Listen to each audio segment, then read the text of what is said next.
رسول اللہ صلی اللہ علیہ وسلم سے کچھ باتیں دریافت کی گئیں کہ آپ کو برا معلوم ہوا، اور جب اس قسم کے سوالات کی آپ صلی اللہ علیہ وسلم پر بہت زیادتی کی گئی تو آپ کو غصہ آ گیا۔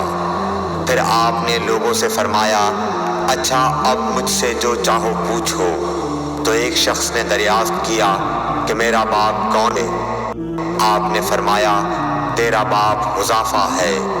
پھر دوسرا آدمی کھڑا ہوا اور اس نے پوچھا کہ یا رسول اللہ میرا باپ کون ہے؟ آپ نے فرمایا کہ تیرا باپ سالم شیبہ کا آزاد کردہ غلام ہے۔ آخر حضرت عمر رضی اللہ تعالی عنہ نے آپ کے چہرہ مبارک کا حال دیکھا تو عرض کیا، یا رسول اللہ ہم ان باتوں کے دریافت کرنے سے جو آپ کو ناگوار ہوں اللہ تعالی سے توبہ کرتے ہیں۔ صحیح بخاری حدیث نمبر 92۔